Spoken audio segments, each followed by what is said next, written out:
Honorable Dube,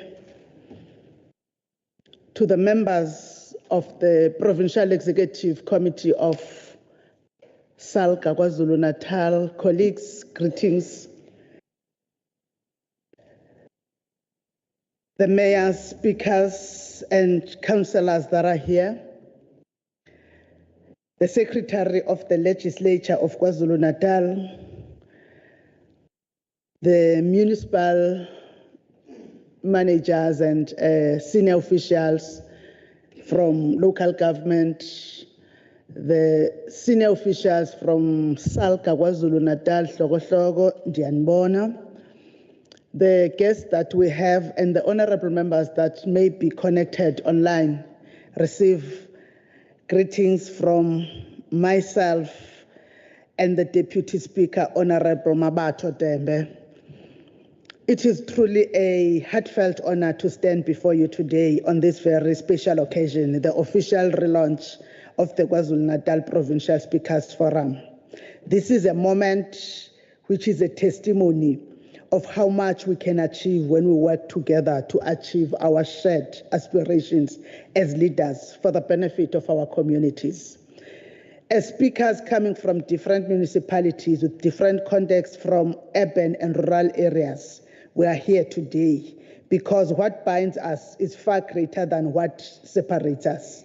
First, we're bound by shared history of South Africa and her people who endured difficulties and divisions, but resolved to work together to come out of the ugly past and forge forward in unity and brotherhood, a new future.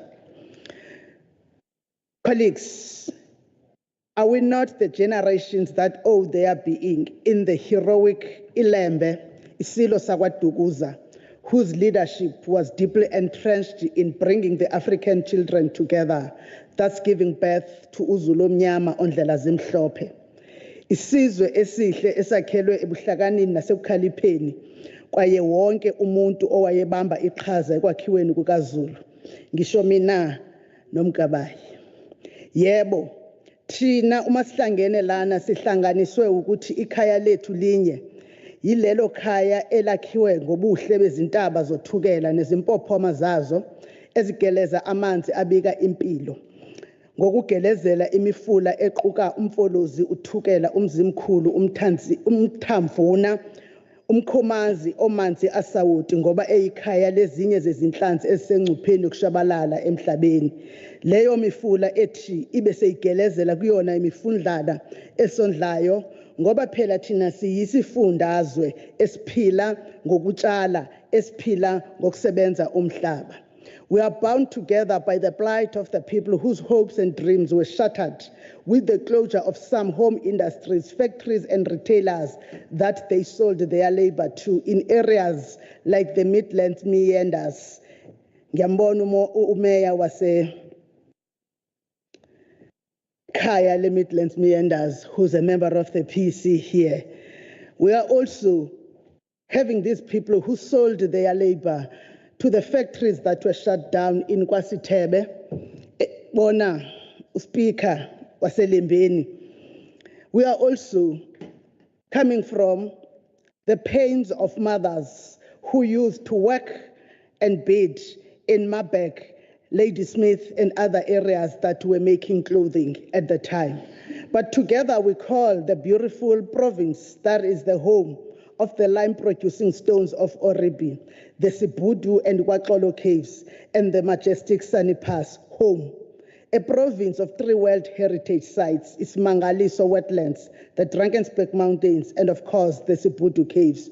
So when we are here today, we must know that we are bound further by not what we have said above, by also our individual consciousness to serve the people of our province by enacting transformative laws, causing the delivery of services by executives in a transparent and ethical manner for the benefit of the same people whose futures are defined every day by the circumstances they find them in.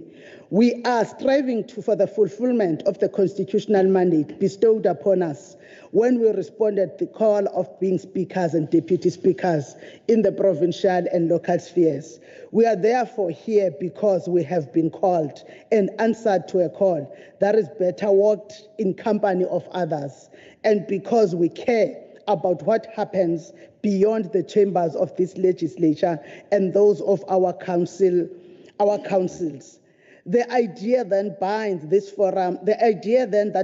this forum is simple. We need each other. No speaker should feel isolated, no council should have to navigate complex challenges alone. Through this forum, we are saying simple.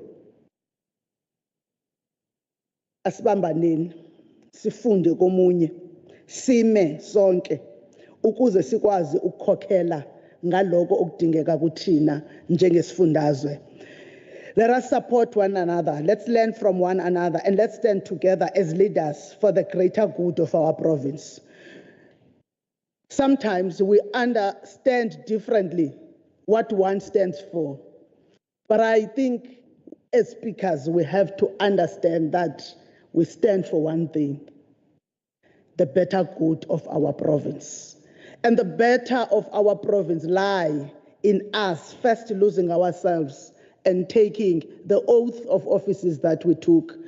When we said we are available here, we were standing here. For us it's easy, we stand here. And took that oath. The oath, we took it consciously knowing that we have to unpack and deliver every day. Not for me, not for the party that might have sent you there, but for the people of KwaZulu-Natal, particularly bound by the Constitution.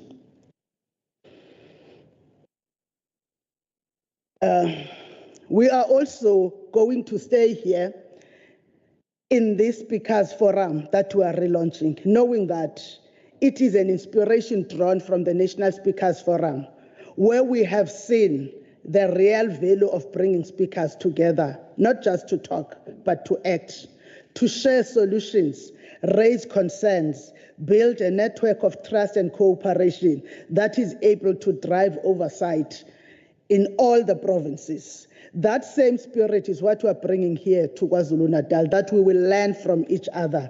There is none of us that is better placed to know more than any one of us here today. So this is a platform of equals. We are equal in terms of the determination, in terms of the work, the responsibilities, but also we are equal because one will be learning from the next. There is no one that will be the sole owner of wisdom. And we want to say that this forum that we are relaunching gives us as a chance as KwaZulu-Natal legislators and overseers to ensure that our oversight and lawmaking initiatives through councils and the legislature is moving in the same direction, because our communities do not care where a service comes from. They expect service delivery. And the work of the speaker is to ensure that that service is delivered efficiently in a transparent, accountable manner. But of course, we have to ensure that whoever is doing the delivery is capable to do the delivery, so that the ethical question in our delivery will not be compromised. Our communities do not care who fixes the road, who installs the tap, or who makes sure the clinic is working. They just want it done. And they want us as their leaders to pull in the same direction. But what we must also never forget is that with all these expectations, the local government sphere, as a sphere which is where the people are found, is always expected to deliver and is the first point of call for our communities. Where I stay, they may not know me, but I guarantee you they know the Speaker of Renkonyeni because I stay in Renkonyeni. But before knowing the Speaker of Renkonyeni, they know the councillor in their ward, because that is the person that they first run to. And that person may not be a speaker, but that person is a colleague of the Speaker, because the work of the Speaker also relies to how everyone in the ecosystem of delivery and oversight understand what they are called to do. So whenever we are here, we must not be inward looking. We must look to the needs of the people. That is why I want to encourage you, fellow speakers, to take full ownership of this forum, because this is not just a legislature project. In fact, it is not a legislature project. It belongs to all of us. Let us use it to strengthen our oversight and lawmaking capabilities and to confront challenges that are troubling our communities, not only fearlessly, but also with knowledge, compassion, and ethics. Let us use it to build relationships that go beyond titles and reach into real collaboration and understanding of the responsibilities of our positions. It calls for me and the Deputy Speaker to not hide behind the fact that people will call the Honorable Premier Umpemba and his executive when they do not receive expected services, nor should it allow municipal speakers to hide behind the persona of the honorable mayors in municipalities when service delivery is expected. This calls for all of us to know that we matter and we have a role. Yes, it also further calls us to action at all material times and to be worried when our leadership is not seen as part of the ecosystem of service delivery. For we know that maybe because we don't rise to the occasion in terms of our responsibilities of oversight as speakers. We must not always escape by thinking we have lesser responsibilities than the executives, for we do not. We have equal responsibilities and space enough for us to dance to the tune of accountability, ethics, and oversight through involving the public. In this forum, we must learn from each other because our capabilities and strategies need constant finesse. The establishment and reestablishment of the KwaZulu-Natal Speakers Forum is something that belongs to all speakers. And I dare say it is not a new concept. It is just today, the resuscitation of the work started during the time of former Speaker Nkonyeni and her Deputy Speaker, may his soul rest in peace, Deputy Speaker Umtolepi, which continued to the time of Speaker Johnson in the 4th and 5th legislature terms. This is just a continuation of their work and relationships they formed. They laid the foundation for us as this generation of speakers of today. The end of the 5th term and the 6th term started to resuscitate this job.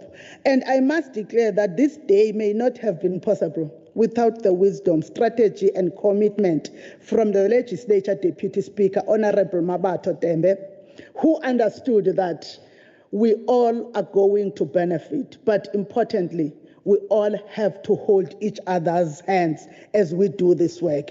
And I must also mention the commitment that we received from SALGA KwaZulu-Natal Provincial Executive, led by the Mayor of Newcastle, His Worship Councillor Dube. Siyabonga Nyamazana, because the engagement we had were carried over from the previous PECs that preceded you and your collective.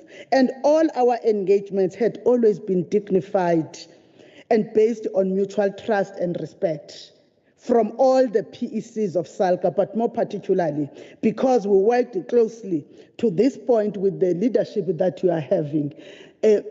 I also had to get an opportunity, and let me ngiphume kancane, an opportunity to ukuzichaza ukuthi mina ngizalwa ebukhosini. Uma ngaba ubona uDeputy Chair weSALGA PEC, inkosi okwazi ukuthi inkosi somewhere iphethe u2 liter wamasi oza kumina nelunda lenkomo lokudla njengomshana, because we got to know and understand each other as we worked. But also I must say, coming here, we also met and made friends that may think that we had nothing to learn from. We learned a lot from the PEC of SALGA. We learned that the sphere of local government, we may have at a certain point both been councillors, albeit for my case briefly, but the people that are currently practitioners in that sector understand local government. The challenges that we see from a distance are nothing compared with the challenges that they face on the daily as they undertake their responsibilities in the sector that they are in. But with all that, during the engagement that were very progressive. You all know that myself and the Deputy Speaker never studied to be where we are. It is only through the capable, professional and dedicated technical teams at SALGA, and the KwaZulu-Natal legislature, Manaidu, the teams that made us to be able to stand here today. Literally, when we say there are people who stand on the shoulders of giants, I have always said since I became a public representative, nobody is as important as the technocrats, because the technocrats make politicians ourselves look like they have done much, look like they know better, yet it's because of the dedication, commitment, and ability of the technocrats that we find. So we have experienced that with the teams. The engagements we held assisted us to come with a list of objectives in order for us not to be tempted to act outside the mandates of chapters 6 and 7 of the Constitution, which regulates the scope for provincial legislatures and municipal councils respectively. So our being here today is premised in chapter 3, which defines the expected cooperative nature of the government and governance of the Republic of South Africa, with particular emphasis paid to Section 41H 1 to 4, that enjoins us to the principles of cooperation, which is based on mutual trust and good faith. When you go and consult the Constitution, you will see that Chapter 3 says that the cooperations in terms of cooperative governance and IGR must be based on mutual trust and good faith. Mutual trust and good faith is something that you work on every day. Trust is not something that we can achieve today. It's something that we must be prepared to build on each and every day by knowing what one is doing and by being able, when you do not agree, to say, no, I don't agree in this. That builds mutual trust. That builds cooperations. You can't cooperate when uvuma konke, when you think that hayi ngizomyeka nje ngizomnikeza nje uzongibona kodwa. Hayi ngaba se you can't be. But you can also not be having mutual trust when the legislature thinks that in the Speaker's Forum, Baba Kulua of local government.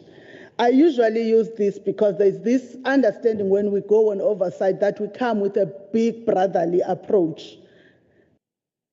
We are not. We are equal colleagues. It is led in terms of chairing because it is a provincial one and it is modeled after the national one. That is also chaired by the national level, but it makes none of the participants lesser from the other. Of course, the result has been, that brings us today, has been based on agreement on achieving some few objectives, especially, I'll mention the few, to exchange knowledge, skills, views on strategies to strengthen good governance and deepen democracy. How do you deal with contradictions that happen in your own council? Can assist build us as the speakers in this house and the speakers in other councils to do better and achieve more in their goals. It is also based on the need to build a stronger link between councils and the provincial legislature. You understand that in terms of chapter 7, the local government does not account to the legislature. The local government is overseen directly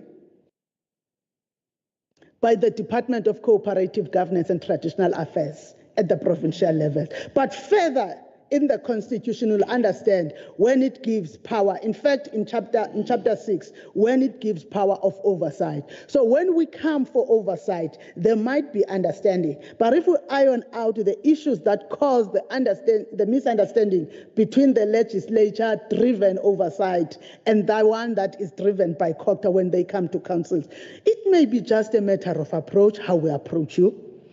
And now, with speakers being part of this forum, we'll be able, as the custodians of oversight at local government, we'll be able to say that the approach that you are in is now outside the ambit of what the Constitution has accorded you. We have to share what works and help each other through. Angijwayele mina ukuhlangana neziteleka ne. Iziteleka nje zihamba kude nathi. But on the rare occasion that it comes, because there would be petitions and also protests here, the ambit of what the Constitution has accorded you. We have to share what works and help each other. Ngijwayele ukubabona nabanye omeya kulaba be-PEC. They know they have dealt with many strikes, but we have to learn from each other. Also from the little that we might know, to share. You know, no one wakes me in the middle of the night because ushaywa unkosikazi wakhe. But I know that councillors would be woken up in the middle of the night. But I also know that no one will wake me up because kunomkhwenyana obulala unkosikazi wakhe next door.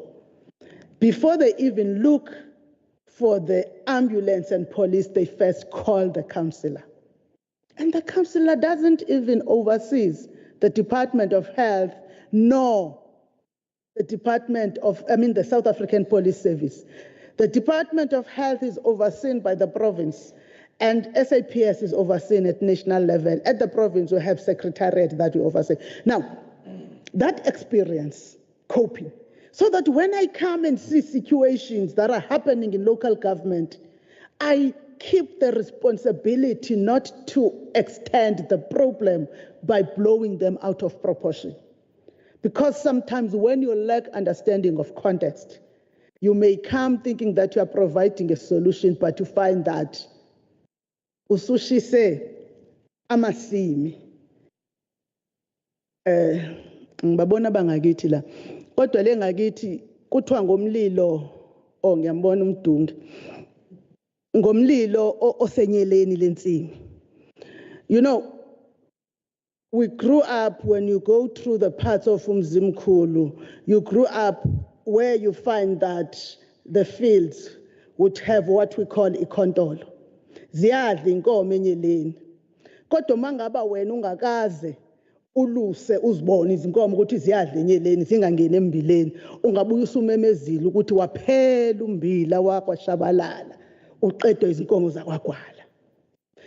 That is what we want to avoid, blowing matters that confront local government out of proportion without bringing solutions, because matters that confront local government need us to find solutions. That will happen then when we speak with one voice on issues that affect our communities. We are not saying that the one voice must be the voice that is aligned with the problem, but per se, understanding that whatever happens, at the end of the day, our communities have to receive services. And we have to find ways to make our oversight and lawmaking work.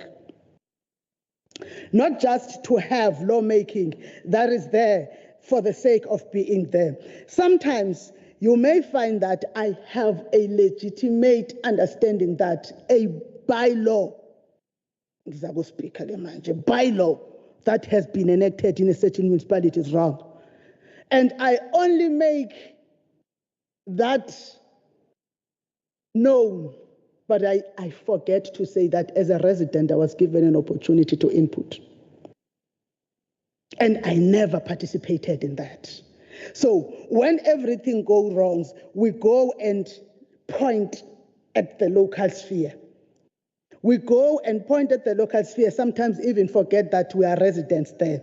So we want to have that lawmaking that will only not be robust, but that will be meaningful in terms of how we have learned from each other, how we conduct oversight better.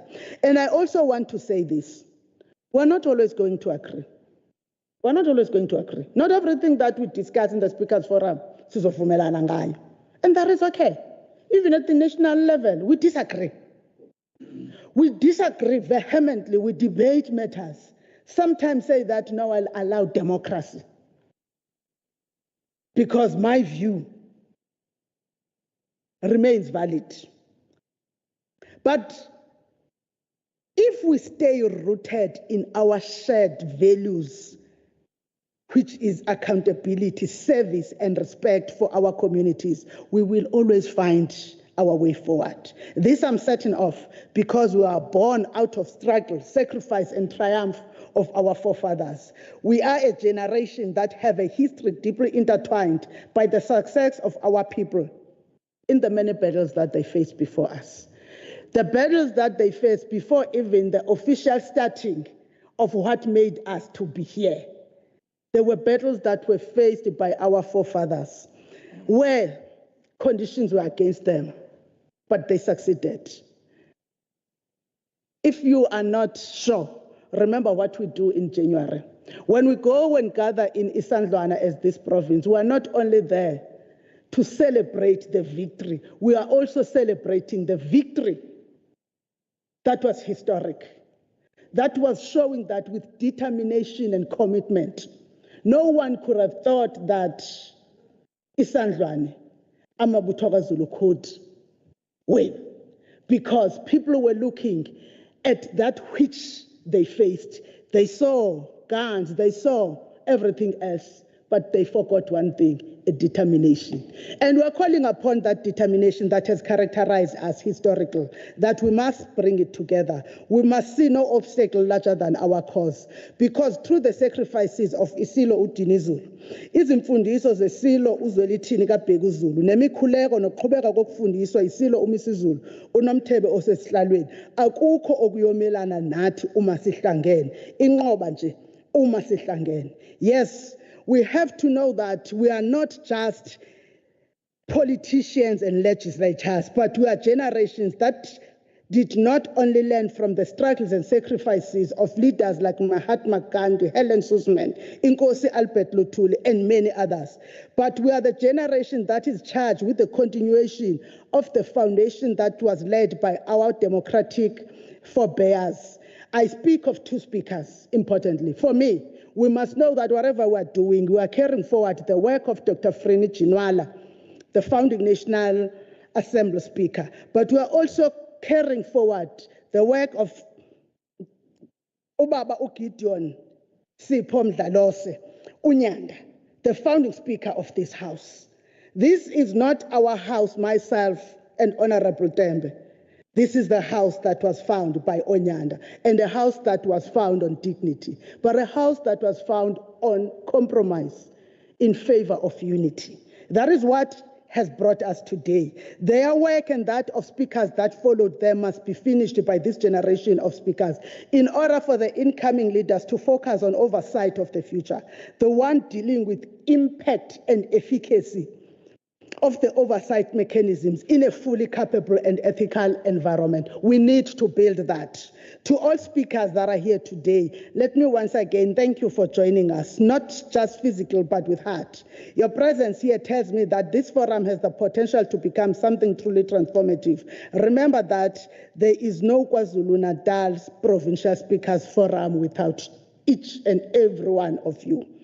To my colleagues at the legislature, the deputy speaker, the chairperson of committees, the chief whip, deputy chairperson of committees, deputy chief whip, the secretary, Ms. Naidu, and her team, the three executive managers and the manager in the office of the speaker who helped bring this initiative to life.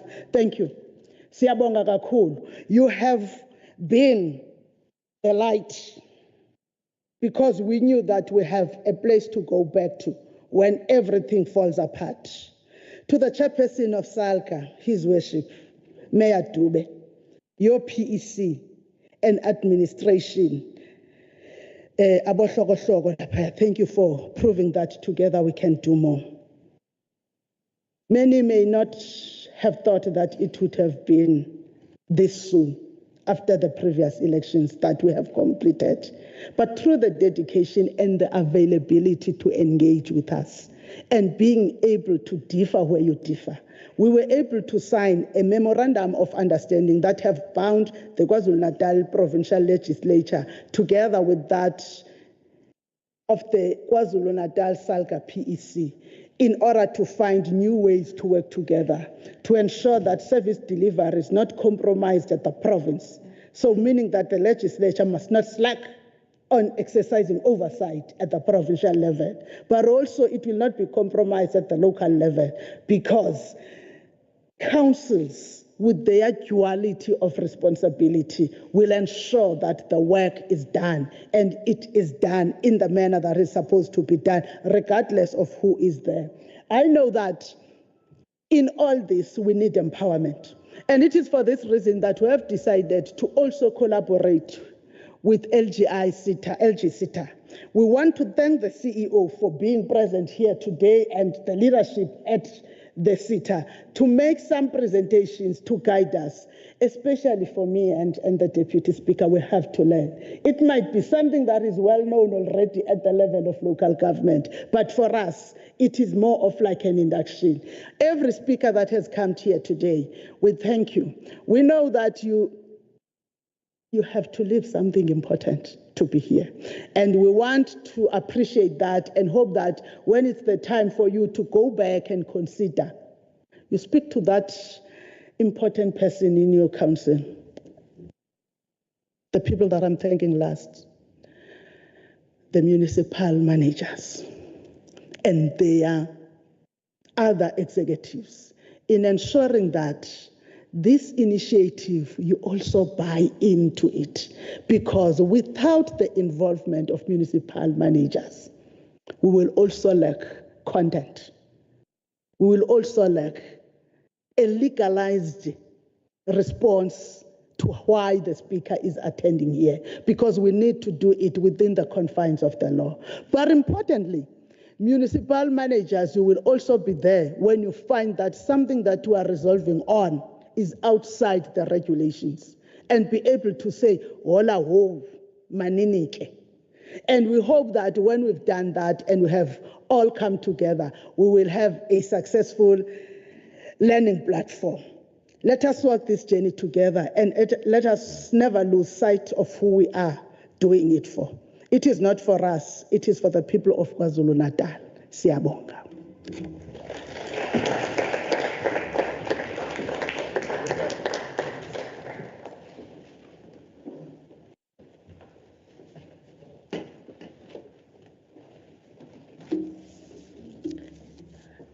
Thank you, colleagues. You may be seated. Siyabonga, Speaker, Honorable Boyce Makhubela, for your continued championing and constant collaboration. Without your leadership and your guidance, this wouldn't be implemented today, as Ushilo, that it belongs to all of us. Colleagues, we will move on with the program for today, which will be the presentations, and please may you grant me to continue from the seat, so I don't have to stand up and be in part with the presentations. We'll be continuing. I'd like to welcome Mr. Molife, the LG SITA CEO, who will be discussing programs and opportunities available for local government structures. May I please welcome you back? Thank you.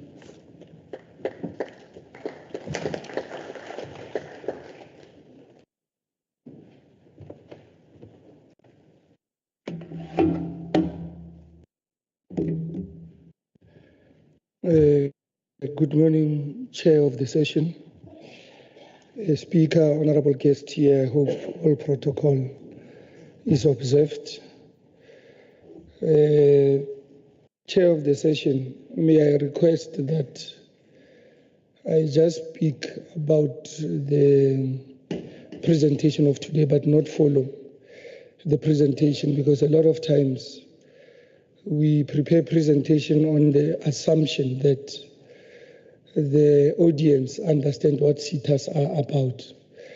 And the presentation will be shared, but I just want to speak from the heart about the subject of today, which is who is LG-SETA, and what are the opportunities that are there in LG-SETA, and lastly, how do we see LG-SETA collaborating with other speakers who from various municipalities that we are accountable to.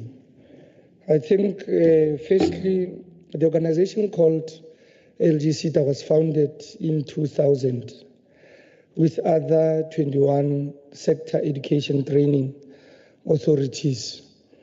SETAs, by their own nature, are meant to be organizations that connect unemployed communities, unemployed youth in out of school and in school, whether in TVETs and universities.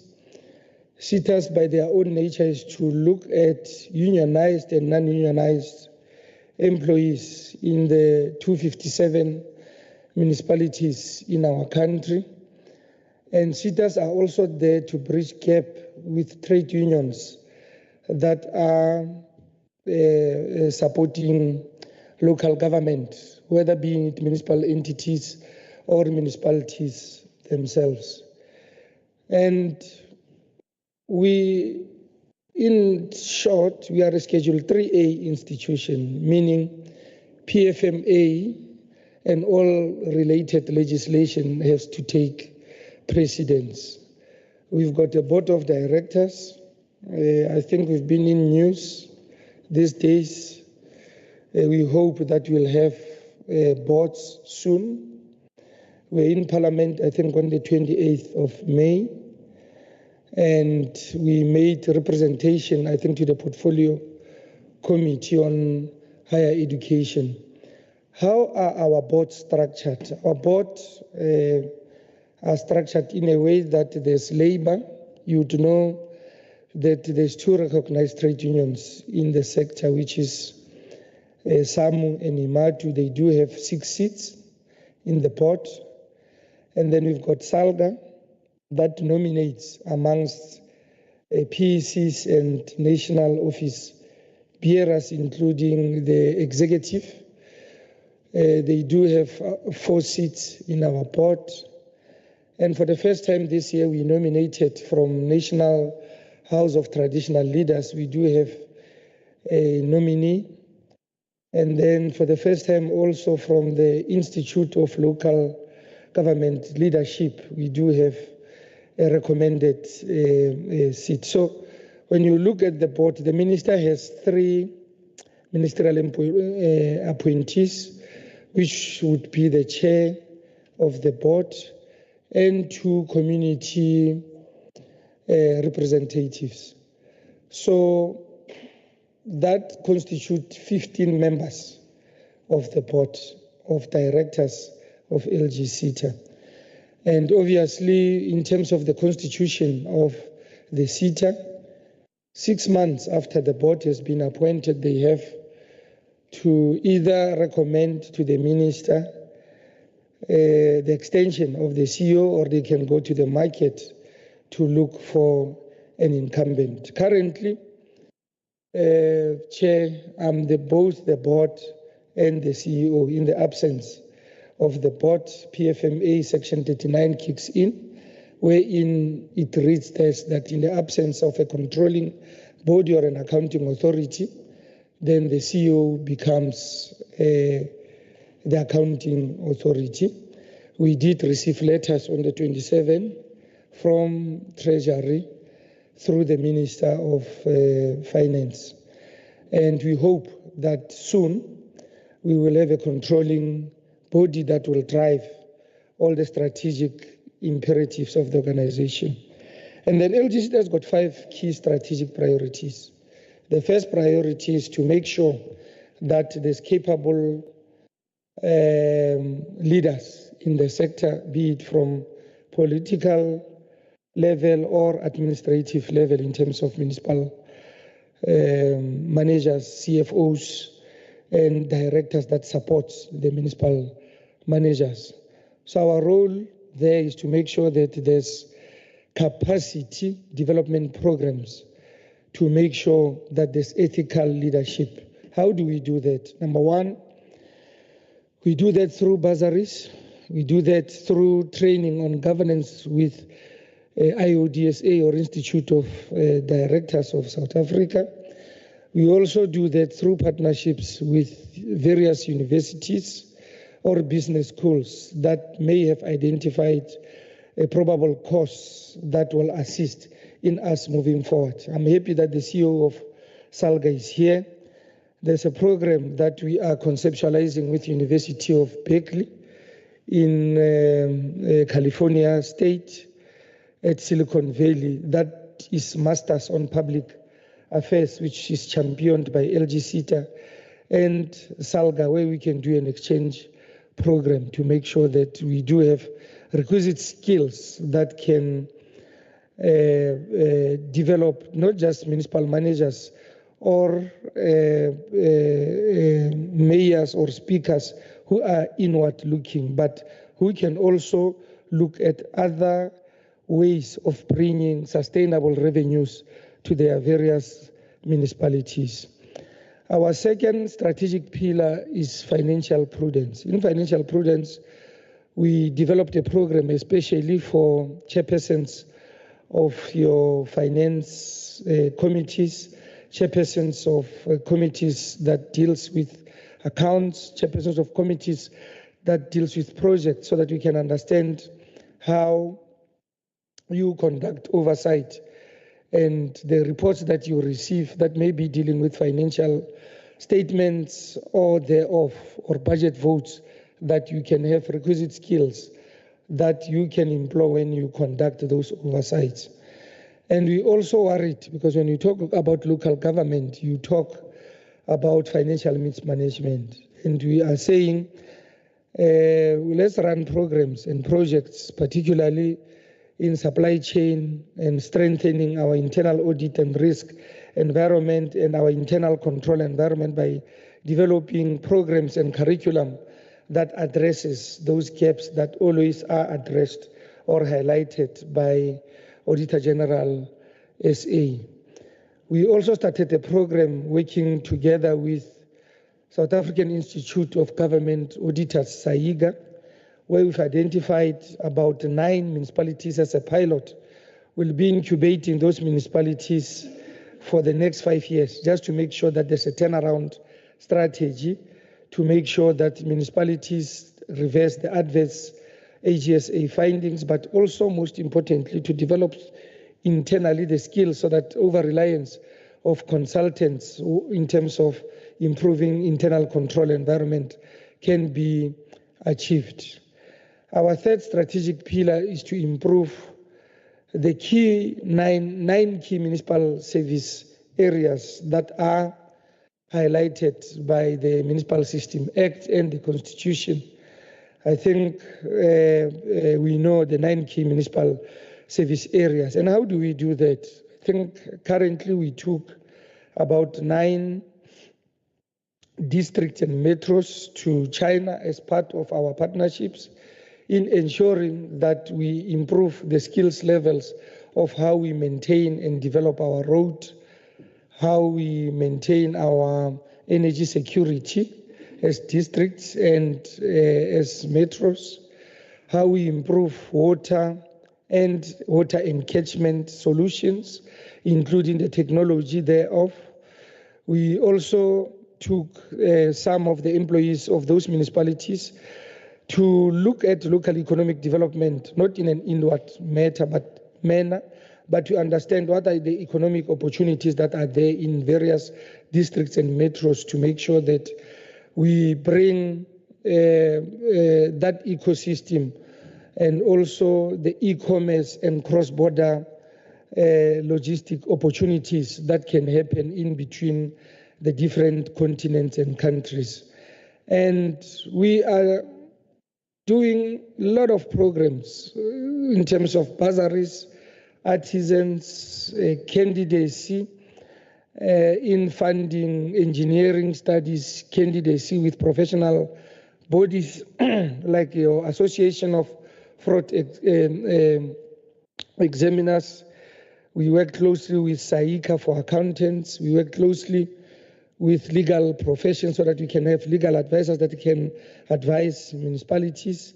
We fund candidacies with engineering council. We work with WISA for water process controllers. We work with Plumbing Association of South Africa and many other professional bodies, just to make sure that at any given time we can avail funding to make sure that your municipalities do not have shortages of those skills. And then fourthly, it's around planning. We know that a lot of times, I think in the past 2-3 years, where there were unfortunate incidents of over flooding and unwarranted fires and disasters, we've noticed that planning plays a part in how municipalities zone their areas for business opportunities, for agricultural purposes, for human habitation. And we know that there's gaps in terms of skills, in terms of how you use land for purposes of agricultural and human habitation and so forth. And we are finding a lot of learners in terms of those, that particular priority. And lastly, it's around economic opportunities and spatial planning. And we can now see that as municipalities and as provinces, we need to start to look at economic opportunities that we have and use those opportunities to see how we can create our own local economies within the various districts that we have in KZN and also in the country. And we do that obviously by we start early. The programs that we fund, number one, would be the extra classes that we give for maths, for English, for accounting, for science and information technology. We are aware that for learners to have confidence in maths and science, we must give them extra learners. So we have started a pilot, I think 2002. It was in Eastern Cape, it moved to Limpopo, and now it is in Northwest, where we are giving extra classes on the districts that are not doing well. We identify them, and then we give those extra classes. I must say that last year, we gave about 100 bursaries in Eastern Cape in partnership with the Department of Education provincially. And we hope that that project will see other prospective partners, because you'd know that as SETAs we are involved in post-schooling and not at schooling level.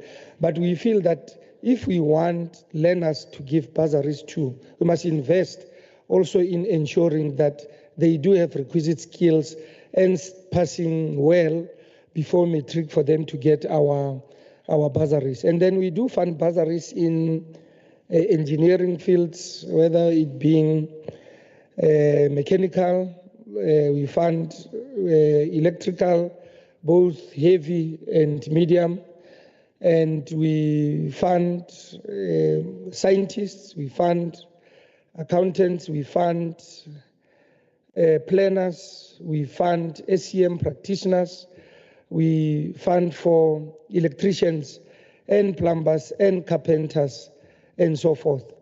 So as LG SETA, how we disperse grants, just like any other public institution, we do have our own annual performance plan that gets submitted by our board to the Ministry of Higher Education and Training, and then it gets submitted to the National Assembly, and then that's how we get our budget vote. And we are not a big organization. I think how we get funded, 1% of total payroll of the 257 municipalities come to us, and then only 10.5 of that 1% is for administration, which includes me moving around, having staff, having a board to pay stipends, making sure that we have buildings and infrastructure to support municipalities. And then 49.5% of that budget is for discretionary grants. Discretionary grants are those bursaries that I spoke about, the artisans that I spoke about, the short courses that I spoke about, international leadership programs that I spoke about, candidacy, paying for professional organizations that we work with, and to make sure that we professionalize the local government sector. And the next 20% goes to the National Skills Fund, which you can access as municipalities. As legislature, you can send proposal working together with other public institutions to access that 20%. And then the next 20% comes if a municipality submits or a municipal entity submits a workplace skills plan. A workplace skills plan would be the anticipated training that will happen in the next financial year, which has to be approved by the municipal manager, which has to also be supported by the recognized labor, and it must be submitted by the 30th of April each and every year. Then you are liable to get that 20%. And then the last 0.5% goes to Quality Council on Trade Occupations. So that's how the 100% of the 1% works out. So it's a highly legislated way of how we spend our money. And how do you access funds? We do send out call for expression of interests. A lot of times, the interface between LGC and municipalities, we have people called skills development facilitators who do skills development work on behalf of the municipality. They do submit proposals which gets evaluated internally. We send staff for due diligence. You must have your own service providers. You must have database of your own community members that you want to train. And you must have capacity to host, because a lot of our programs have got 70% that has to be done practically, which means must be done at workplace. And you must also afford mentorship, which would be your staff who would long be in the workplace, and to impart knowledge to the younger people. And then wherein you've got SMMEs that may have want to partner with us on various aspects of local economic development, we do that. And through those proposals, I know that for this year, for this financial year, we sent out a call for expression of interest already in November. It closed sometime in December. And there were due diligence that were conducted in January, late January and February. And by the 27th, when the previous board finished, we have already appointed municipalities that have benefited for the 25-26. And we're going to wait, obviously, for the new board and look at how we have implemented. And then we'll take it from there if there's going to be another expression of interest. And then what do we do for councillors? We do have councillor development strategy, which is meant to look at councillors who do not have matric. And I know that in KZN we've trained a lot. And then we also look at councillors who may want to have a post-matric qualification. We do fund bursaries. We do have a learnership also called councillor development, which is at NQF level 4 and NQF level 5. I know that my quality assurance team is working closer together with SALGA also to develop another councillor development qualification, which will be at NQF level 6. We work closely with University of Western Cape, where they developed curriculum also for post-matric councillor development intervention.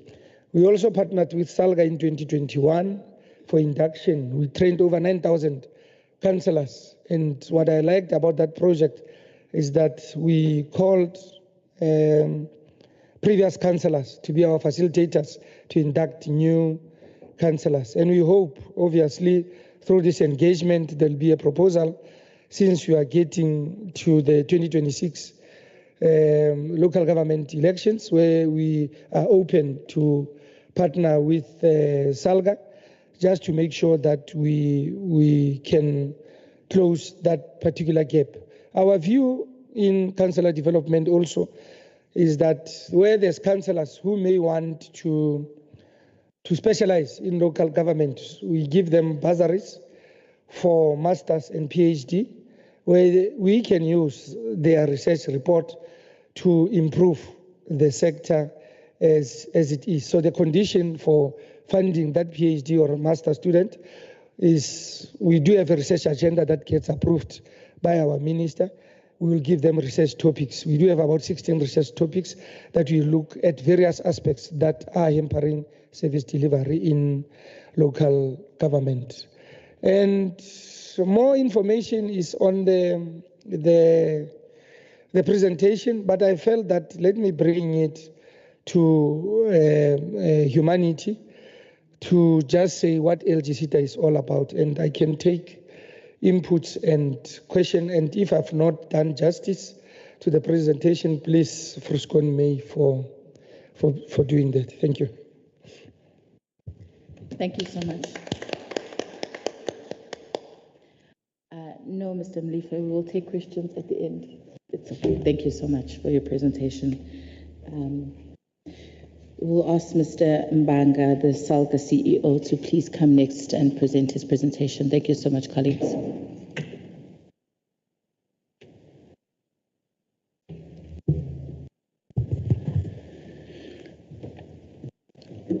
Good morning, and thank you very much, facilitator. But I think importantly, greetings to the speaker, greetings to members of the legislature in the province KwaZulu-Natal, special greetings to my chairperson, Mayor Dube, who is also the chairperson of SALGA KwaZulu-Natal. Special greetings to all members of the local councils, particularly the speakers of the councils that are present here, including, of course, those that were unable to be here. That includes greetings to my colleagues that are working in the administration in the various municipalities and as well as in the province. I would like to thank the legislature for giving us as SALGA the opportunity to share a platform with yourselves. This is proof that we can be in a position to work together and give test to the notion of cooperative governance, whether it is in the executive or whether it is between the legislature and the administration. As was already stipulated, Chapter 3 of the Constitution, particularly Clause 4.1, enjoins all spheres of government to cooperate with each other. I will not be going through that presentation as is. I'm not sure who is navigating it, but I will go straight to the introduction part. The next slide. Thank you. I will start there and I will just speak to those points without going through them in detail. And I think in part it is because they are a bit far away from me to be able to see. I do not want to miss that point.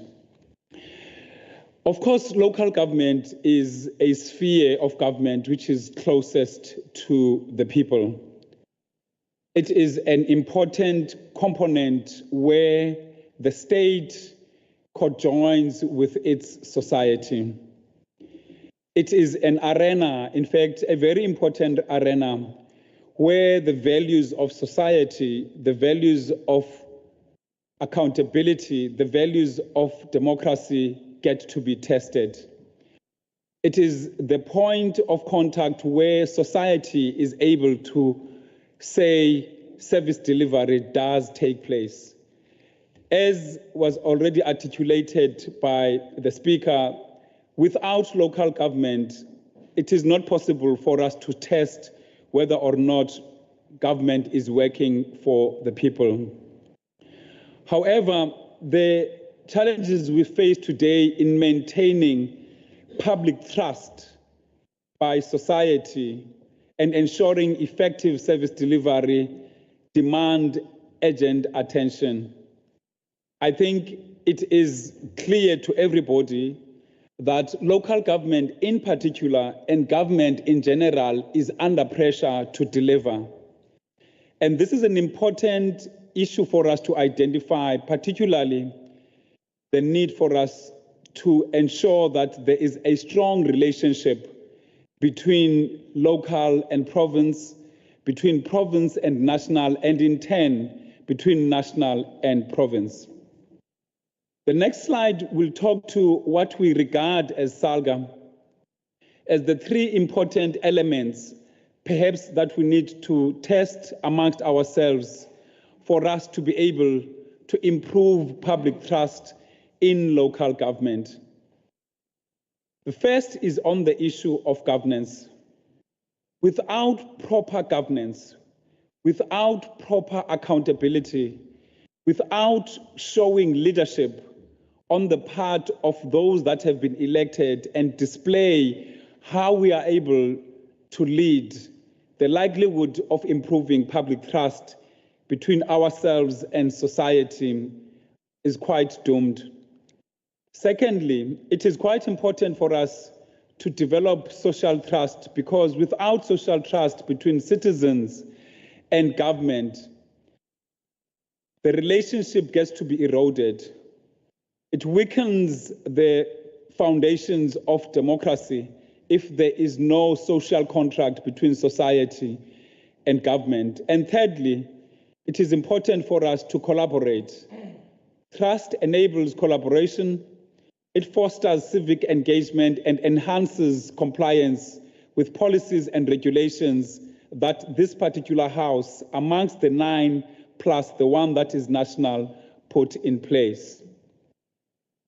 But as we speak of that, let's also talk about the context in which local government is working, which in part is the reason why we are very desperate for a strong relationship to exist between provincial as well as local government speakers to take place.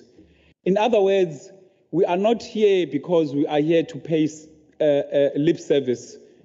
We are here because we are desperate for that relationship to exist between provincial and national government, and in turn, to strengthen the relationship between national legislature and local people. The objects of local government, which are stipulated in the Constitution, are what drive us, which is to provide democratic and accountable government for local communities, to ensure the provision of services to communities in a sustainable manner. And perhaps this is one of the challenges that we face as society, but particularly as leaders in local government, provisioning of services in a sustainable manner, because this requires a lot of effort. It requires a lot of resources, both human and non-human resources. Thirdly, we have given and made a promise to promote safe and healthy environments for society. We have also encouraged the involvement of communities and community organizations in particular in matters of local government, and these are important. Unfortunately, we are not in that space as local government. Against the promise, we can see that there's been a deep dive or a negative projection against the trajectory that had been set way back in 1998 when local government was established. Today, if you look at most of the surveys that one conducts and the perception that society has against local government, it is negative. If you were to move with the slide, I'm now on the slide that talks about what are the causes of the problem. We have identified 5 issues that we have identified as the causes of the problem that we have. And in no particular order, I'm going to start at the bottom and say leadership, particularly political leadership, is one thing that is getting weaker. We are, in fact, afraid as local government that come the local government elections next year, there might be a very huge turnover. There might be many people that are new councillors that are going to be part and parcel of governing municipalities without the requisite experience. And it's going to be a problem for us, and thus our relationship with the LG SETA is important because we are going to have to upskill those people that are going to become and be part and parcel of the leadership. Secondly, the biggest problem is the inefficient and non-integrated delivery of services, or the absence of a mechanism with which we must be delivering services. Thirdly, the ineffective utilization or use or the mismanagement of resources, particularly the financial resources. Most recently, we would have heard that the Auditor General has released a report that is giving a very negative picture of the state of finances and financial management in the local government sphere. It's something that we embrace as part and parcel of the contributors of why local government is under pressure. Fourthly, infrastructure, the same infrastructure we utilize to deliver electricity, the same infrastructure we utilize to ensure there is mobility and transportation, water, and many other services that local government is currently eroding. It is almost non-existent in some instances. And lastly, Speaker, the poor relationship between citizens and local government. This, perhaps, out of the 5, is most relevant for this particular platform and for the relationship that we are seeking to establish between ourselves as local government and the province. As long as we have poor relationship between government and citizens, we don't think we will be able to go anywhere, because the point of us being part and parcel of government, elected or appointed officials, what matters most is for us to be able to account to society and to be able to share with society where are we making progress, but also indicate where are we struggling, because it is not an easy task. There's a lot of hard yards that we have to go through as local government, as well as provincial government, as well as national government, to meet the objectives and the developmental visions, as well as the ambitions of society. Notwithstanding the fact that the reality is that it is a forever changing platform or environment that we are working with. For instance, who would have thought 30 years ago that climate change will be impacting as negatively as it is impacting on all of society? But the reality is that we have to respond to that. And that is a way in which I am exemplifying the difficulties with which we are governing. Who would have thought that the extent to which we are struggling with lack of accountability or corruption, as it is referred to, or the stealing of resources and monies of local government, who would have thought about that? It is for that reason that we are thankful to government and to the influence that we have played to say to us and all of society, let us reimagine local government. Let's utilize the opportunity that has been given to us by the review of the white paper to rethink how local government should be structured, to rethink how should local government be supported, and what systems of local government need to be improved, because it is not everything that is wrong in local government, notwithstanding the difficulty with which local government is working. The next slide, in a very summarized way, talks to some of the perceptions that we are utilizing in the local government sphere to accept the fact that society no longer trusts local government. In fact, it has been quite persistent in terms of some of the studies and the work that we have undertaken. We've traced this change and negativity in local government from as far back as 2014-15. And there is clear indication that the lack of trust is persistent and it continues to go down.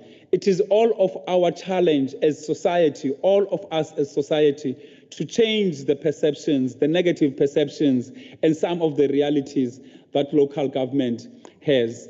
As a result, the key roles of political leadership become important, and those are the next slide. A visionary leadership is an important component of how we think we're going to be able to solve the problem. Political leaders must articulate much more clearer because they have better proximity than anybody else. They have better proximity than the private sector. They have better proximity than officials, whether private or in the public sector. Visionary leadership is important in driving what ought to be happening in the local sphere or within our municipalities with communities in a very differentiated way, because the communities of metropolitan municipalities, for instance, might have a different perception on what should be happening in intermediary municipalities such as the one that we are in now, Umsunduzi, where this legislature is hosted. So it's quite important for us to sort of sophisticate the role of visionary leadership by working with leadership. Secondly, improve and speak to the issue of ethics. Ethics is more than just about accountability. It is about how people get to be experienced by society. It's an important element that we are going to have to play a role in changing that particular misperception. Inclusive decision-making.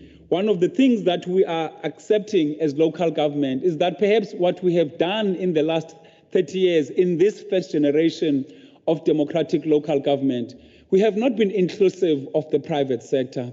We have assumed that we, those that are elected leaders, can be in a position to transform local government without the involvement of others meaningfully, whether it is non-governmental organizations, whether it is private sector organizations, and especially the role that the traditional leaders also ought to be playing in the local governance of our societies. And these are things that we are going to have to be engaged with in ensuring that there is inclusive decision-making, as well as, lastly, the effective communication of what we are doing, and not paint the wool or pull a wool over the eyes of our communities without being meaningful on how we communicate and what we communicate, and being clear about the purpose of that communication, and think that communication is only about newspapers, but actually us taking time and speaking to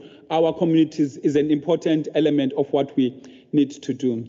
And there are quite a number of things that we are going to have to practicalize in how we restore the public trust, strengthening accountability, building institutional capacity, prioritizing service delivery, and engaging in communities.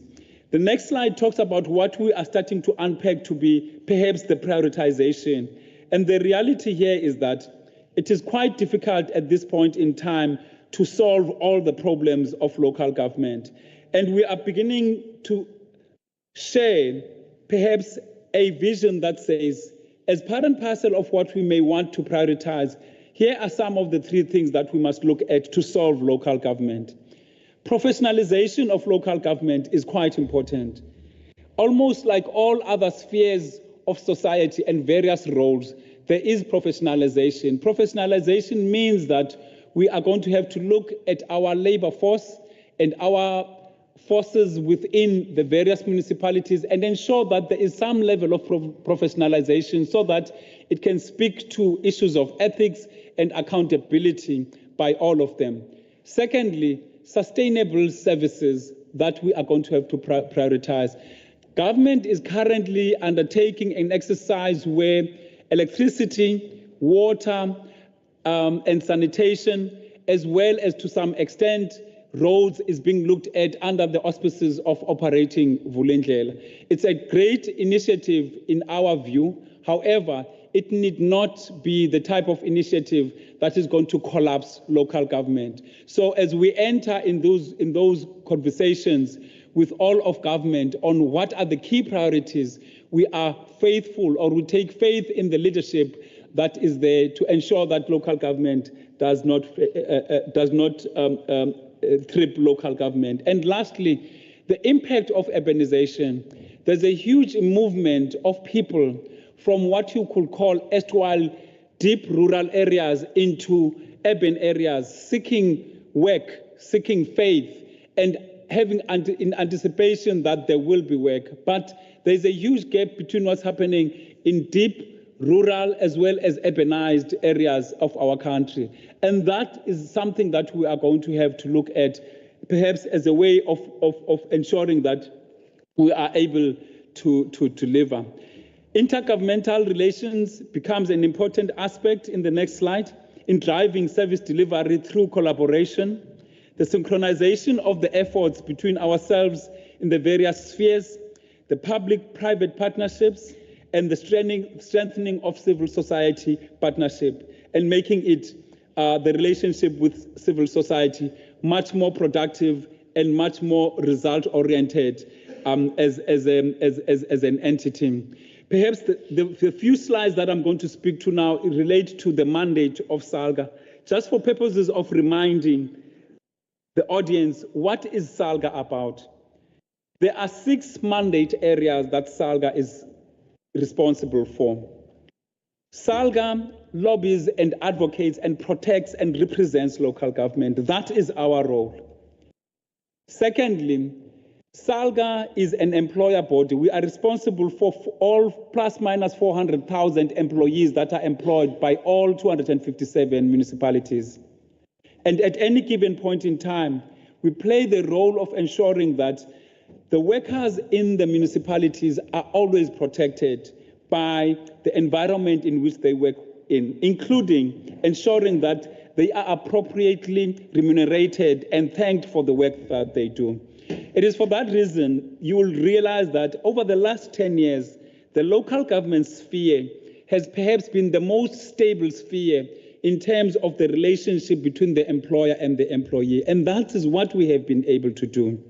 We are unable to argue strongly that we have been strong at lobbying strongly for local government. Nonetheless, we understand that in part, there is a misperception of what local government is. So we thank the invitation that has been extended to us here to form that particular relationship, because local government is not a poorer cousin in the system.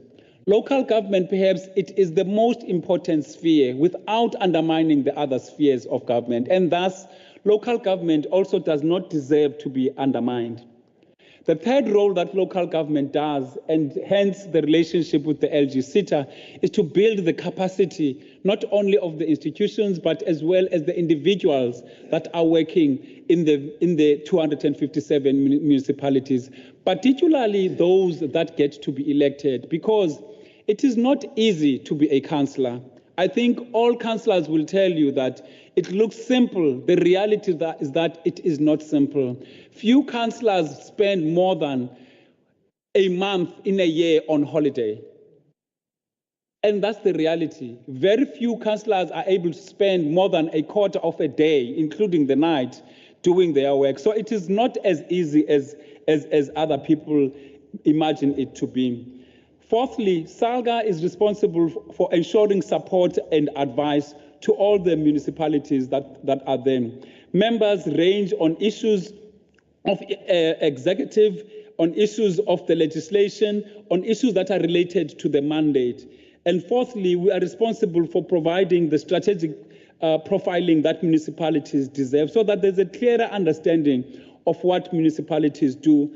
And very lastly is in relation to knowledge and information sharing. So this platform is one of the elements with which we intend to ensure that there is knowledge and information sharing between us as a sphere of government as well as the other spheres of government. As a matter of fact, Speaker, KwaZulu-Natal is one of the 3 provinces that we have deliberately working with the national legislature, ensuring that there are signed memorandums of understanding. It's KwaZulu-Natal, it's the Western Cape, and most recently it is Mpumalanga. And all the other provinces are currently engaged in the processes of signing memorandums of understanding between the speakers in the local council and the provincial council, so that we are able to share information and exchange views on what is happening and what is not happening between the 2 spheres of government and the two different responsibilities in the country.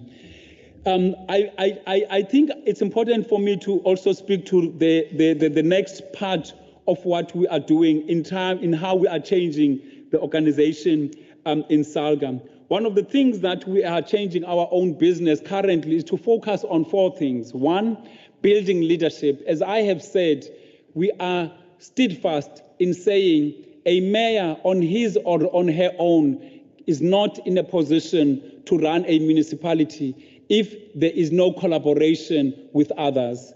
And our mayors are saying, help us to build that layer of leaders from the other spheres of government, from the other spheres of society, whether it is business, because a mayor is successful based on the extent to which there is a relationship with all the sectors of society. Secondly, the ability of us to provide society and support to municipalities in a differentiated way, because how you support Umsunduzi as a municipality is different to how you support eThekwini. How you support eThekwini is different to how you are going to support Reinkonyeni, and so on and so on. So it is quite important for us to understand what it means to provide differentiated support, whether that differentiated support is through legislation, whether that differentiated support is through policies, whether it is through the resources, because we have been squealing and crying as local government since local government was born in 1998 that the country cannot, in its rightful thinking, support local government with only 9% of the national fiscus. It is not sustainable. So some of the failures that we're experiencing in local government has been because of the absence of support, which is quite sad. The third aspect has been the utilization of data. There's a new buzzword across the country if you speak to young people, and it's the utilization of data to influence the decision-making and the guidance that municipalities ought to be receiving. And again, the issue of the management and the coordination of the structures and the systems that we have, both horizontally and vertical. These are what we are calling the dividends that we will derive as a result of the change that we want to make. As a last part, and in conclusion, therefore, Speaker, thanking you and all the members of the provincial legislature, giving thanks, of course, to my leaders that are coming from the municipalities, particularly those that are speakers that are here to beg for a very productive relationship with you. The journey to restoring public trust, as we say, and driving effective service delivery in local government is neither swift or simple. So it's going to be hard yards. It's going to take time. We are now the first generation of democratic local government. Perhaps it's going to take us a second generation of democratic local government for us to achieve the change, but we are going to have to be impactful in so doing. Secondly, what we are engaged upon demands commitment. It demands ethical integrity and visionary leadership on all of us across. It is an important element of harnessing the power of political leadership. We have the opportunity not only to rebuild public trust, but also to create a legacy of effective, inclusive, accountable, and productive governance. Let us seize the moment that is being given to us as local government. We will take. Let us create that opportunity to affirm our collective commitment to serving our communities and transforming our lives. Thanks very much, Speaker. I thank you very much, Chairperson.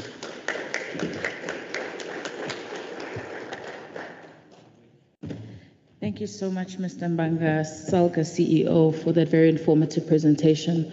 Colleagues, we will move on in the item of our agenda with the memorandum of understanding for Umanaidu Unobala for the KZN legislature. Thank you. Thank you very much, Deputy Speaker, Program Director, Madam Speaker, Chief Whip of the Legislature, Deputy Chair of Chairs, Chairperson of SALGA, Provincial Leadership, the Provincial Executive of SALGA, Mayors and Speakers present, the Local Government SITA representative, the CEO, SALGA CEO, welcome, and good, is it still good morning? Good morning. The management and representation officials from SALGA and legislature staff present, I greet you all with the greatest of respects. And I also want to echo my appreciation for the revolutionary foundation that we are going forward with today. It's been a long time coming. We've been in the National Speakers Forum. It started as a voluntary association from 1994. It only really got solidified about 15 years later. We carried on working and working and working until we got to a point of saying, we need to have something formal. We can't be going to meetings. We can't be talking about how the sector has to develop without having some authority for our existence. And so we then got to having a memorandum of understanding between all the national speaker and the speakers of the provincial legislatures. And since then, there's always been the discussion around rolling it out to all the provinces so that there is a sector of speakers. The memorandum of understanding that we've circulated to SALGA, and we want to ensure that the speakers also get a chance to look at it. So this is a presentation on what the content is. It is by no means concluded by this presentation because it still allows for engagement on any changes that is deemed necessary, both from SALGA's perspective, from the municipality's perspective, so that we find each other. So we need to see it, look at it in that context. Just in terms of, I've been hearing the presentations and particularly from SALGA, the issue of collaboration. This MOU lays the foundation for a collaborative, structured relationship. In as much as we speak all the time about things that are affecting local government and the leadership and things that, and the network and the relationship between province and local government, until we get to a stage where we have some foundation of the MOU. Those will all be loose arrangements. All our conversations will be about loose arrangements. So this is intended to be a structured relationship for promoting effective governance, mutual learning, and enhanced legislative impact across all levels of government. The MOU itself will be signed between the KZN Provincial Legislature, represented by the Speaker and the Deputy Speaker, and KwaZulu-Natal municipalities, represented by the Speakers and SALGA. So it sets out a framework to promote the cooperative governance. The purpose, the aim of the MOU is to establish the Speakers Forum. We don't have legislation that establishes it, so the MOU itself will be the authority for establishing it. It reflects the constitutional principle of cooperative governance, as articulated in Chapter 3 of the Constitution, promoting mutual trust and good faith between spheres of government, friendly dispute resolution, shared legislative priorities, improved capacity building, and accountability mechanisms. And I have to say that as we go along, organically, these are the basics as to what we would want to see as the functions, as the rationale for the existence. But as we go along, we may find that there are other areas that we need to add to the MOU, and there will be opportunity. There is a provision in the MOU for variation of the MOU as well. The composition itself, it is a forum that is chaired by the Speaker of the KZN Legislature, And membership of the Provincial Speakers Forum includes the Speaker and Deputy Speaker of the KZN Legislature, the District Municipality Speakers, the eThekwini Metro Speaker, and the 43 local municipality speakers, as well as the Chairperson of SALGA KZN. The MOU also provides for an administrative support committee to oversee implementation of resolutions of the Speakers Forum. It models the National Speakers Forum, because at the National Speakers Forum you have the National Parliament, the Speaker and the Deputy Speaker, you have the NCOP Chair and the Deputy Chair of the NCOP, and then you have the 9 provincial legislature speakers and the 9 deputy speakers. But then you have a forum of secretaries, all the secretaries of the legislatures and national parliament, that then support as the technical team the operations of the Speakers Forum. And we have a technical team that is specifically directed to provide secretariat function as insofar as agendas, insofar as setting up meetings and all of that. So you'll see the MOU is very much modeled on that philosophy. We created in the MOU the Speakers Forum and then the administrative support committees. The National Speakers Forum also has reference groups that if there's a project that comes through, you want political direction. So in as much as the administrative teams will be taking forward projects, you will require that a reference group guides it if need be. And the reference groups that we've provided for here, they are determined by the speakers, the Provincial Speakers Forum themselves, and they can go beyond the speakers. They can have councillors who have a specific expertise to lead and guide the projects. And they are appointed for specific tasks as and when the need arises, and when the task is completed, the reference groups fall away. So it's not a continuous reference group. So we're not creating structures for the sake of having structures. So the functions as provided for in the MOU is to foster knowledge exchange on governance and democracy, to coordinate joint programs and strategic planning, promote shared best practices and policy harmonization, and guide capacity building programs for speakers, and enhance clarity on the roles and responsibilities of speakers. The chairperson's role, the chairperson will be responsible for convening and setting agendas, ensuring procedural and administrative compliance. The Administrative Support Committee will comprise of the KZN Legislature and SALGA officials plus municipal managers. They ensure implementation and continuity across municipal terms. It's very important because we're really appreciating the leadership, the current leadership in coming to this point of saying there is a necessity for the Speakers Forum and getting to the point of taking it forward in a systematic way. But what happens when the current leadership leaves? You don't want to go back to the drawing board and start again. So that administrative team must be there to continue so that when the next leadership comes, it builds on what has been established. The operational arrangements that the MOU provides for is meetings of the Speakers Forum. We've provided for holding it quarterly as a minimum, but in the inaugural year, we've only provided for twice, just to get it on its feet, and then afterwards it will be a standard quarterly meeting. The quorum is 50% plus 1 of the forum or the committee members, and decision-making is by consensus. That's also the methodology we follow at National Speakers Forum. We hardly ever get into a state of voting on issues. It's normally by consensus, but if there is no consensus, then it will be by majority of the forum, the decision taken by the majority of the forum, 50% plus 1. The Secretariat responsibilities will be managed by the Office of the KZN Legislature Speaker. The duties of that Secretariat will be to draft the agendas, look at the logistics, the documentation, communication, and budgeting.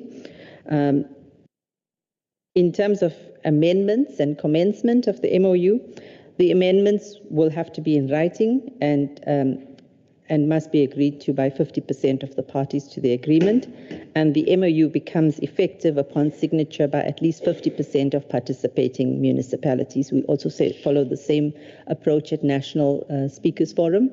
It doesn't mean if one legislature does not want to participate, then you don't have a Speakers Forum. So 50% plus one will justify having the Speakers Forum. The signatories, we've provided in the MOU the list of municipalities for signing it. And then in terms of the way forward, we are expecting that the MOU will be considered by the legal team at SALGA, so that there's opportunity for changes. It's not we've drafted it, but even as we're drafting it, we're saying maybe it should look like this. When we go back, we keep going back and making changes, and we want to give SALGA that opportunity as well. And individual municipalities, before we as the KZN legislature signed that MOU, we came back to the legislature. It was presented to us by National Parliament. We came back, we took all our structures on board, because it mustn't be something that's done in a corner where nobody knows. It must be something that's owned by the municipality, understanding that the speakers are involved in the Provincial Speakers Forum. So the document is a live document. It's high level. As we go forward, where we find that we need to put additional information in or governance issues in, we will do so, but we must also be guarded against over-regulating. We must give ourselves some flexibility. So it's a high-level MOU that will facilitate the growth of the relationship amongst the speakers. Thank you, Madam Program Director. Thank you very much. That concludes my presentation.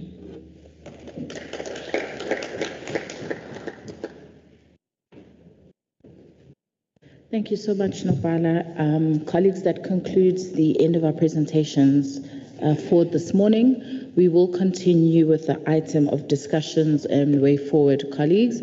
I will then open to the floor to interrogate the reports, ask questions to the presenters that are presented to us this morning, and any other comments just regarding the Speakers Forum that will also be collated and discussed as we continue the work of the Speakers Forum. I will then now open the floor if there are any hands.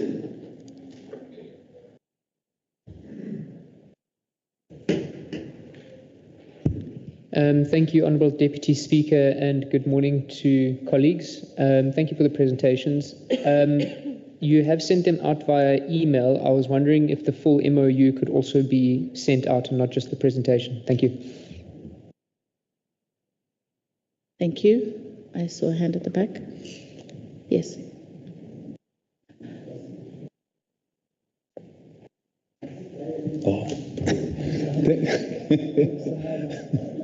Thank you, Deputy Speaker. Greetings to all the colleagues. Maybe my name is Sizwe Ngobo, the Speaker for Oku District Municipality.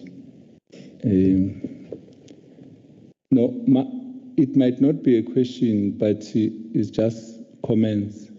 Firstly, we want to appreciate the relaunch of this forum.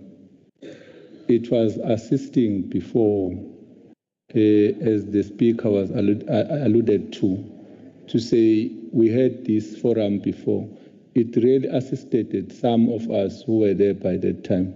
But I understand that the presentation from CETA, I just want to check something maybe. I know they are assisting us through SALGA. I'm one of them who received training. But what I found out, if maybe they can look, is there a specific training that they can organize for speakers? You know, for speakers, they are expected to do oversight, even over the executive and the officials who will come with the presentations that are not easy for us, because for us to be elected, we don't need any qualification.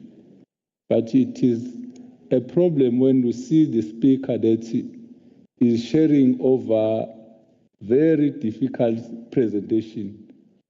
There is no understanding. Is there anything that they can do, especially for speakers? I think the rest will follow. the terms of reference for the speakers, maybe you spoke of a secretary of the MOU. Is there any term of reference how the speakers should, where they can refer to in the near future? Thanks. Ngiyabonga na kumthetho ngongisiza la. Siyabonga. I will take a round of questions before we get the presenters to respond. May we have more hands, please, colleagues?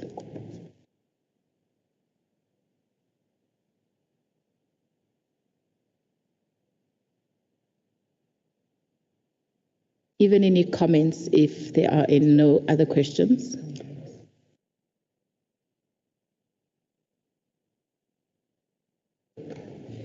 Thank you. Okay. The speaker, thank you, at the back. And two.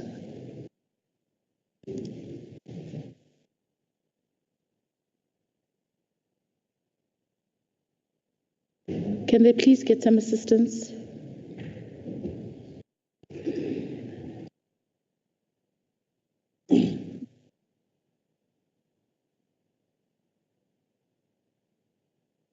Yeah. Yeah.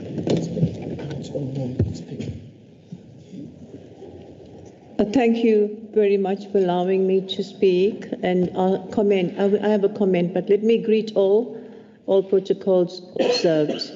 I welcome the high-level presentation from SALGA. As much as we attend SALGA training, I would like, I did call actually Hakata in regards to a refresher of the induction that was done for ward committees and the induction, the roles and responsibilities and the rules of orders, which was done in 22nd March, 2022 March, and we would like to have a refresher. I think with most of the new councillors coming in 2021, they're not very familiar with everything. So we would like SALGA to actually, send their reps to do a refresher course for KwaZulu-Natal. Thank you. Thank you. There was another hand in this row.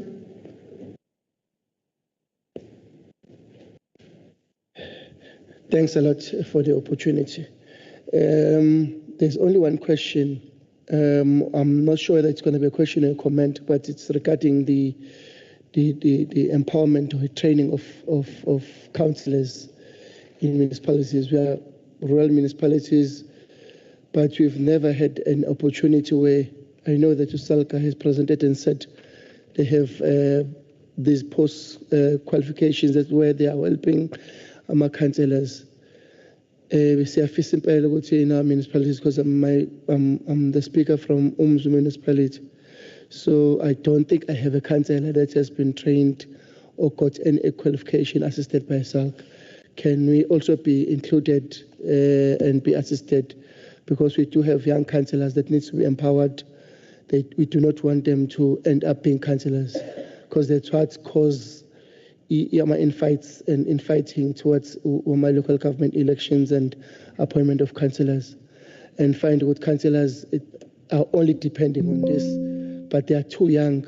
They should have been trained and then become officials or something else. Thanks a lot. Thank you so much. Any other hands, colleagues?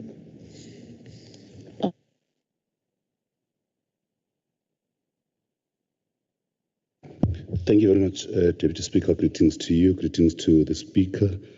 And can I be allowed to observe the protocol that was set in the House? Speaker, just one clarity on the... I think the Speaker touched the issue of the work that we've been doing previously with the MEC for cooperative governance. So I just wanted to check whether launching now this Speakers Forum will take or will move away from the forums that are convened by the MEC of cooperative governance. I just want to get a clarity on that. And lastly, may I also support Umhlonishwa Mapoloba. We're discussing it here with the district speaker next to me. In fact, we wanted to suggest a comprehensive training on monitoring and evaluation for the speakers. Thank you very much, Speaker. Thank you so much, Speaker. Yes.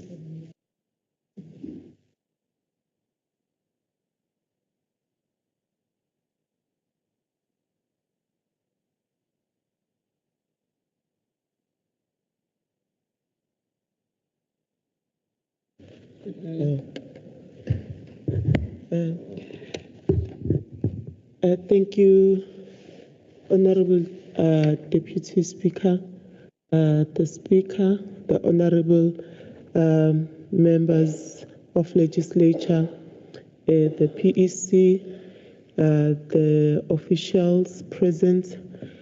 Mine is just a remark that I need to raise, that in spite of all the presentations that we had, they are good and they are exciting, but also one will wish to see councillors being taken care of even on their exit parts, because it's very much important to assist councillors while they're still councillors. But it's very painful when you see councillors no more being councillors, and maybe some of them, they didn't have the training that we are talking about, and they just become that ordinary member that one will just say it's a person that has never been in a platform. So whereby the MOU also that we're having, where there is SITA, where there's our CEO, to see that, because it's gonna assist many people, it's gonna assist more families. Also, it's gonna assist councillors that wish to leave the part of being a councillor because maybe they've been serving for a very long time, to say that I know that I've been there for quite some time. And also it's gonna close that part of one want to being a councillor for a long time, because knowing that after being exiting from the being a councillor, there won't be anything for one to do. But we know that it's not everybody that has qualification, that have been educated. So through SITA, I saw that there's so many things that they can do. If they could come up with something that can also assist everybody within the municipalities, that can make sure that they have something for their future, even if they are out of the council. Thank you so much, Councillor. Colleagues, yes, ma'am. Thank you.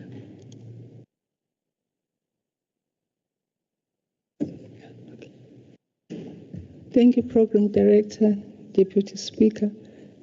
Greetings to the Speaker, KZN,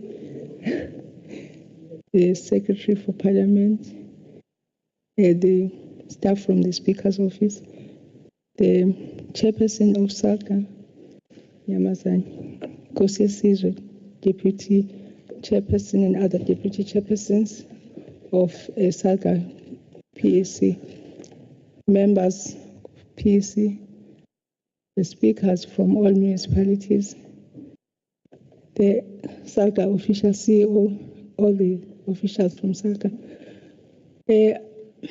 I think for me, I think this creates an opportunity where, as we have agreed that we'll have a relationship based on the MOU, that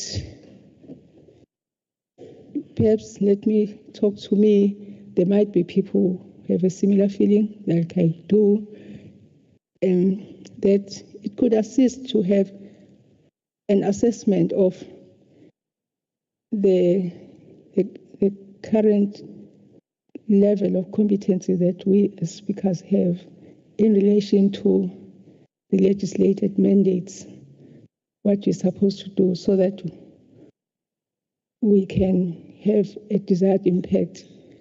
And also, of course, going with the challenges that we might be facing that may not support speakers to do as well as it is expected. One of them is the resources that the speaker is exposed to, but also sharing with the levels, such as the KZN legislature level, in terms of, for instance, oversight, to kind of support and assist speakers to also measure up to the expectations. I know this is not a big brother, small brother relationship, but it's an opportunity to get closer to a place where you really would like to benefit from the relationships, and knowing from where one is sitting that, some of us do need support, and one would be open to share areas where one feels that in a particular area, support would assist for us to improve in the way we are contributing as speakers. Thank you. Thank you so much. Is there any other hands for contributions and questions?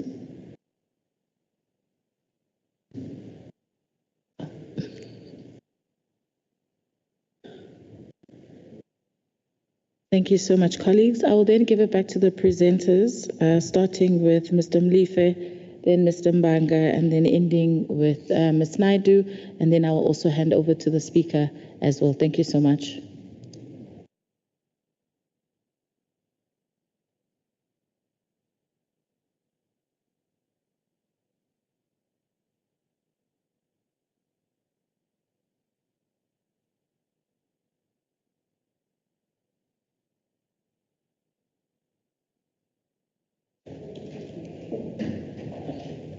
Thank you very much. I was whispering to Mr. Mbanga that it's either we are very bad or very good, that there's no questions. Or maybe it so happens that it's a Friday, but we do appreciate, we don't mind if there's no questions. I think from LG CETA, we're going to work with SALGA to get to know what would be the key pillars of the next intake should deal with, and what do we use. For instance, we analyze the AGSA report. If it raises a flag on governance, then it means we will have a chapter that deals with governance, but contextualize it to local government. If it talks about financial oversight, we will go through the MFMA and what is it that they were raising. And rest assured, that will be ready before even the local government elections are happening. Because remember, it must be adopted by COCTA first. So we work upfront. We also rely on, we are a labor market intelligence organization. I can tell you in the district of where I am, what are the key hard to fill vacancies that are happening here. So at any given time, with the support of our provincial office, we do have that, it's data that can tell you the age profile of your plumbers, the age profile of your carpenters, the age profile of your water process controllers and so forth, and how many do you need at what level. Finance, SCM, internal audit, risk, we have that type of information. And I think as an organization, we want to work with all provinces because we are a national organization. And we don't choose for partners. I've never imagined when the speaker invited us that I would come to a provincial legislature for an MOU or for partnership. So as an organization, we've got a responsibility where we can create impact in our communities, where we can share information and demystify, because we know when you live here, you are able to share at your municipalities to say, this is, do you know LGCTA? This is what LGCTA is about. In your constituencies, we can, I don't have to be there. I mean, I'm the CEO, but in each and every province, there's offices where career expos, we can come at various of your constituency work. And I mean, we work with traditional leaders. We've got a traditional leadership strategy that is in place.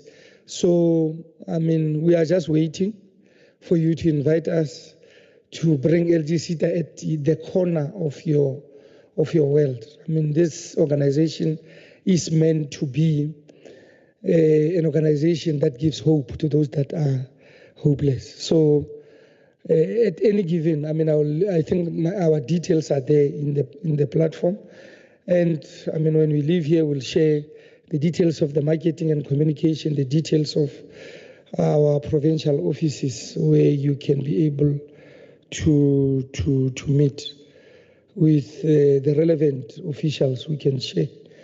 And I think I've addressed I mean, at any given time, I'm not in a hurry. If you feel that I've not responded sufficiently to your issue, I'm still here for further engagement. Thank you. Thank you so much, Mr. Mlife. I will now hand over to Mr. Mbanga.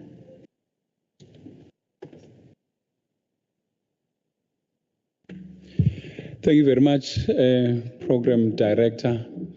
Perhaps I must also follow on the comments that have been made by my colleague, the CEO of the LGCTA, by saying what we are quite concerned with as the local government sector or as the fraternity is the life of a person beyond being an elected official of a municipality. Perhaps it's something that we have not looked at. And in so doing, what we need to do is to create impact, because there is life after being elected. In fact, in the 5-year period during your term of office, there's a lot that someone who is an elected official, whether at a provincial space or in a local space or a national space, there's a lot to learn. We perhaps have not been systematic about it. And so we do not harvest a lot of what comes out of that and make use of it. It doesn't mean that because you are no longer in council elected, you cannot be an appointed official. There are those opportunities. But also, even if you are not, you have not been appointed, the opportunities are there that need to be created. As we were saying, part and parcel of how we are changing the engine called SALGA through its programs is to ensure that the leadership of SALGA or the leadership of municipality is not only those people that are elected.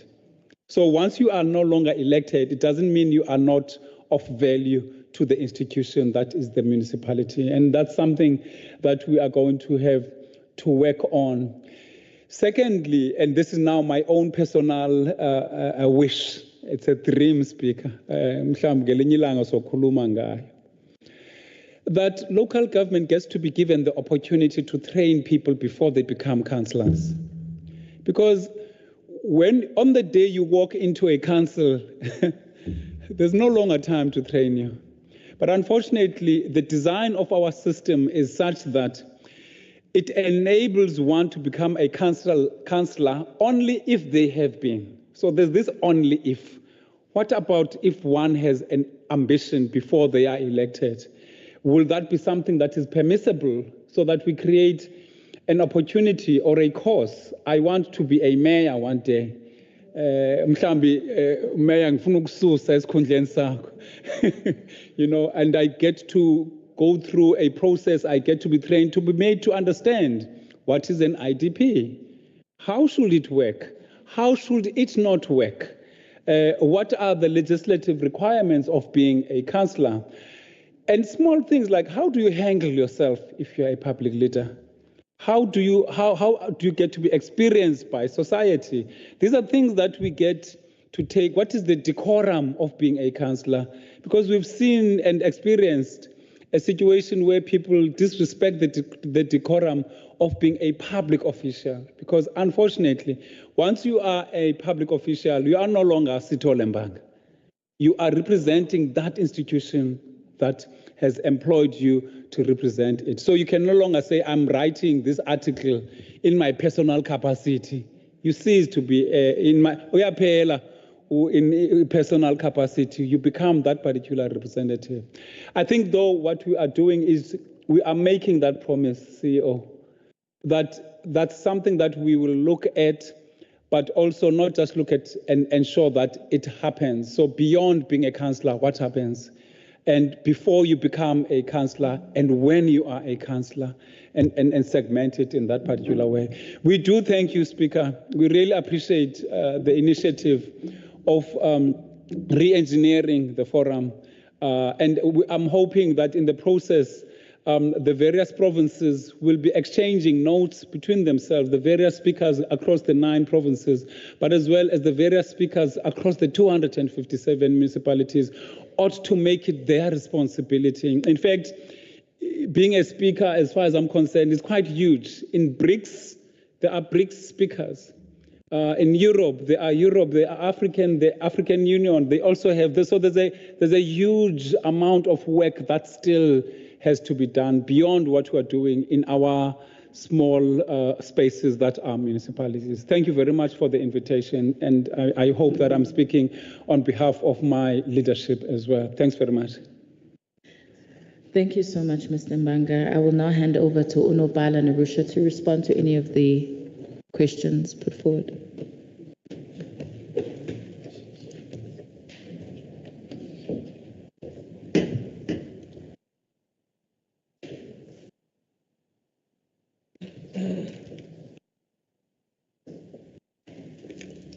Thank you very much. The 2 questions that were directed to the issues of the Memorandum of Understanding was making it available to the speakers. We have made it available to SALGA as well as the terms of reference, but through the Secretariat, we'll also ensure that it goes to the speakers as well, because I don't think I want to shift you from one to another. Ms. Zindela has already got the directive to make available the terms of reference and the MOU. But just to indicate that the terms of reference was where we started. The MOU is largely covering all of the issues in the terms of reference, but you will get a little bit more information about the National Speakers Forum and taking from what we learned from the National Speakers Forum, so it gives a kind of a context to the MOU. Thank you very much. Thank you very much. Speaker, before you go, can I please ask the Honourable Mayor, or Mayor Dube, just to say a few words?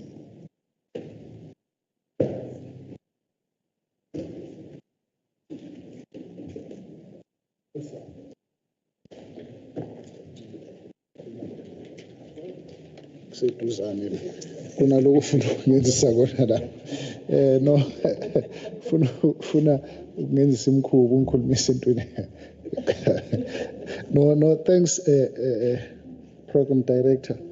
Well, mine is very short. One is to indicate to the honorable speakers that we are having a program as SALGA, whereby we are visiting all the municipalities. You know, some of the issues that we have raised here were supposed to be raised on that platform. In any case, it's water under the bridge. But I'm encouraging you to do attend if we are inviting you as SALGA. Soon enough, we'll be coming to eThekwini, Ilembe. We did visit King Cetshwayo, not yet. We've been to King Cetshwayo. Well, I understand that it was the busy period. You had to do the public consultation, and well, I think there is a need, Kilani Ubabukwala, there is a need maybe for us to invite all the municipalities that we have visited already in one place, so that our concerns that they have raised here, they are very valid. We can still engage with them then. And also during the visits, please do invite USITA, so that USITA can then give our services to abahlonishwa or speaker. And lastly, MEC Kokta and also Minister Kokta Ubulawayo, we have had our engagements nabo. Some will recall that we had a program where Honorable MEC Kokta Umhlonishwa Thulasizwe Buthelezi and also the Premier made an appeal to the municipalities that we must make use of the councillors who have exited, because they do have experience. So we need to make use of them. It's not that we are planning for an exit, but let us capacitate them so that when they are no longer councillors, there will be a need. And when there is a need, then they will find to be in a better place to come and serve the people later on. And I think there is a communique that was sent to municipalities to say, please review your policies so that your policies can then favor the councillors if they want to further their studies. So I think we need to go back to the municipalities and further explain that. And if there is any form of assistance that is needed by the municipalities, then there is a speakers forum now. But you can also write to us as Kokta to say, as SALGA, you need not to wait. You can write to us as SALGA to say, we are seeing a need or a gap here. Can you please intervene as SALGA before it is late? I think those are the only comments that I wanted to make. Thanks, Somlu. Thank you so much, Honourable Mayor. I'd like to now invite the Honourable Speaker to respond to some comments. Thank you.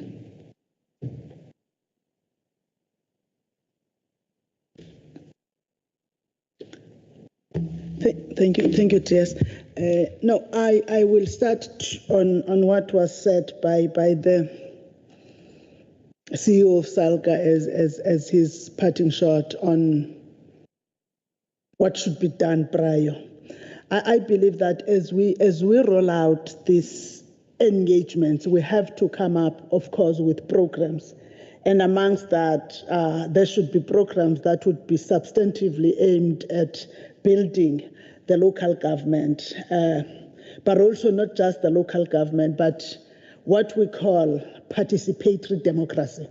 Because even if I don't intend to become a councillor, I should have that understanding of what it takes to be a councillor and what it takes to be a member of a provincial legislature.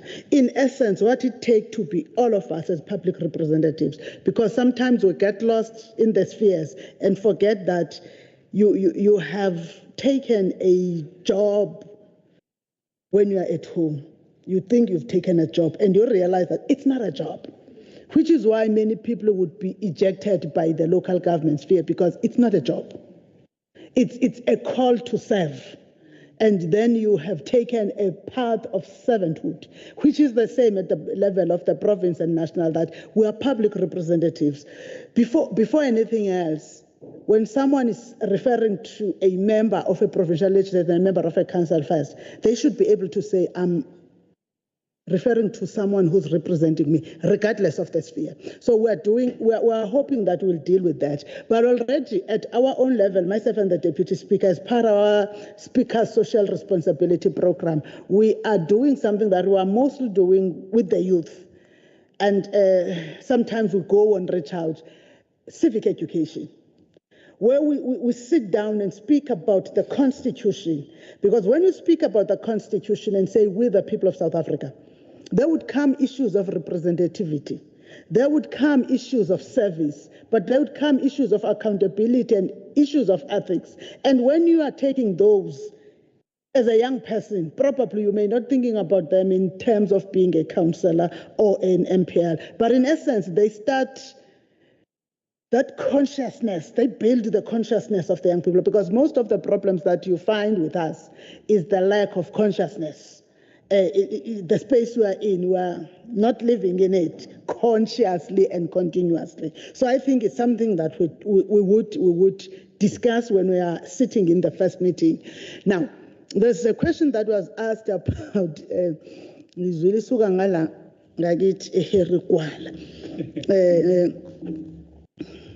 no,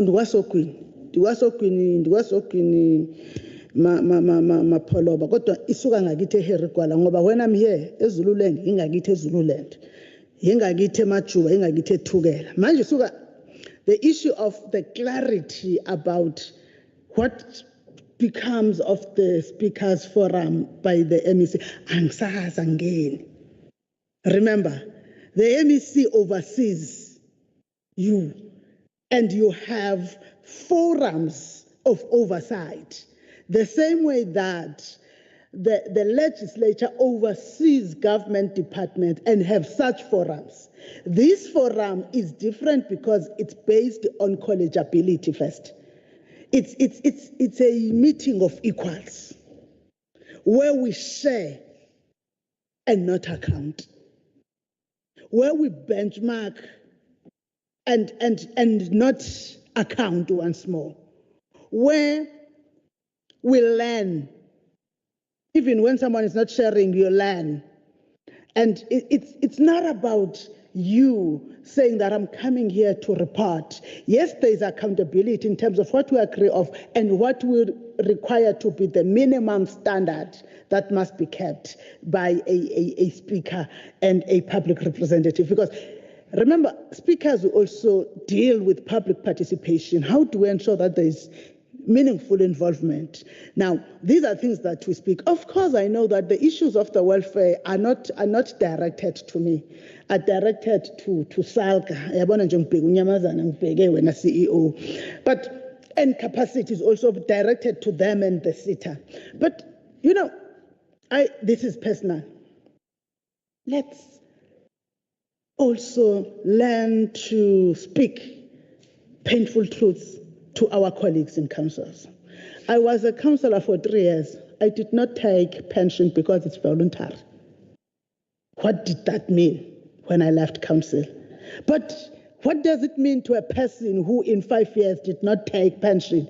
These are things that we must give each other confidence to speak about, including knowing that what has been recommended by the Remuneration Commission in relation to pension of councillors. So these are things that are not spoken of today, but these are things that we would be opening our minds to speak about them freely, high judgmentally, but also what it means to serve. Does it mean that because I've served the legislature, it's about how many years now? It's 11. No, yeah.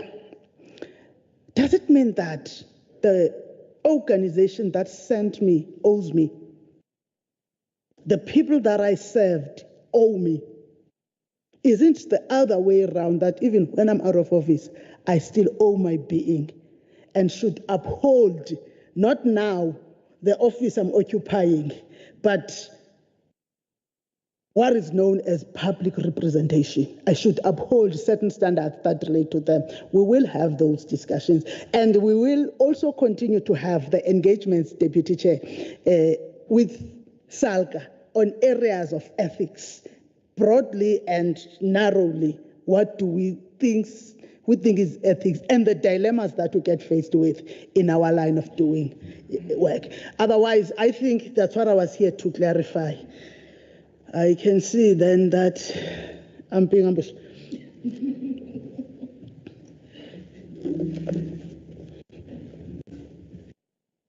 Thank you so much, Speaker, and thank you so much to the speakers who gave report backs. We'd like to formally thank you before the Speaker takes her seat, just to say thank you for your time And thank you for coming and doing the presentations. And hopefully this was very fruitful for all, including yourselves.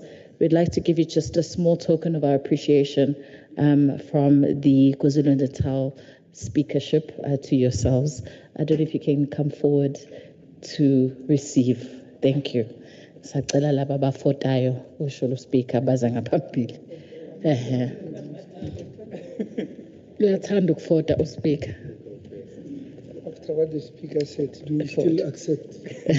No, here, you have to accept because the two of you, we're giving you this. Myself and Babu Kuala believe that there should be a secret to this. Thank you. And the paper. Illuminate some of things that are written here, but also to tell you why it was easy. It wasn't like that. You have to kill me last time. It's also contained here. We have been sharing it, but we want people to continuously know because people are forgetful.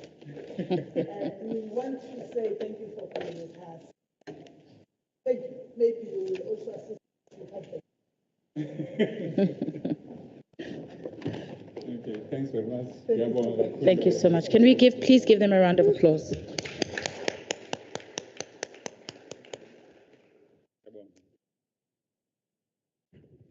Thank you so much to the colleagues, speakers. We've come near to the end of our program for today. Honourable Speaker, as we conclude what has been a remarkable and forward-looking occasion, the launch of the KwaZulu-Natal Provincial Speakers Forum, let us reflect on the significance of today. This has been more than a formal gathering. It has been a powerful demonstration of our shared commitment to building strong institutions, advancing effective oversight, and deepening accountability across all levels of government in our province.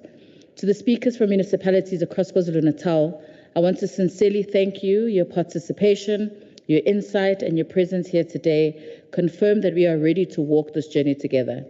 You play a crucial and central role in ensuring ethical, transparent, and responsive governance at all local levels.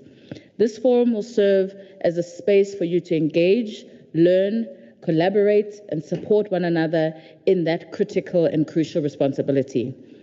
Allow me to also thank the visionary leadership of our Honourable Speaker, Honourable Boyce Makhubela, whose initiative and commitment to strengthening intergovernmental relations have made this forum a reality. Her passion for meaningful oversight and her dedication to cooperation across spheres of government continue to aspire and inspire all of us, specifically myself. I'd also like to take this opportunity to thank the strategic leadership that is here today, Ubab Kuala and Ubab Gunene, the chairperson of committees, deputy chairperson of committees, chief whip, deputy chief whip, and their support in ensuring that the Speakers Forum is a success. Our appreciation also goes to SALGA and its leadership for their unwavering partnership in strengthening our democratic institutions at this level. Your work in professional local government and enabling responsive governance is laying a durable foundation for change. A special thank you as well to Mr. Mlife and the LS-CETA team for sharing critical insight on the opportunities available through discretionary grants, strategic partnership, and emerging sectors like the green and blue economies. These are not just programs, colleagues. They are tools to equip our municipalities with the skills and capacity and the urgency that it needs. It would be amiss of me not to register my gratitude to Unobhala Masnaidu and her team for ushering us into a significant milestone. And a special thanks goes to all the officials from SALGA who have worked closely with our administration team in all to prepare for the session today. This forum has the potential to become a true engine for change, one that allows local and provincial oversights, tackles service delivery challenges more effectively, and ensures that governance at every level remains rooted in the needs of our people. Let this forum be active, consistent, and impactful. Let it not be reduced to a single date on the calendar, but become an ongoing space for practical solutions, strategic leadership, and mutual empowerment. Let us take this and let us take what we've gained here today, this knowledge, this partnership, and the renewed sense of purpose and channel into our daily work. Once again, I'd like to thank all your contributions, your energy, and your enduring commitment. I'd like to say that may you travel safely back to your different areas, and may this launch be the beginning of great unity, strong oversight, and a better service delivery for the people of KwaZulu-Natal. Ngiyabonga and thank you, and may you give yourselves, please, a round of applause. Just some announcements, please, before we all get up. There is a signature that, not a signature, a signature register that was going around during the morning tea. If you haven't had time to sign it, I'd like you to see Ms. Van Wyk from our office. She has a register, and please may you sign the register before you do leave. And before that happens, we would like to please invite you to a group photo outside. We would like you to please exit through the main gate, and you'll be ushered to where we'll have the group photo, and then ushered to lunch, where we will just have a casual lunch and a conversation. I'd like to say thank you again, and I will see you at the photo shoot and the lunch. Thank you. The meeting has come to an end. Thank you. So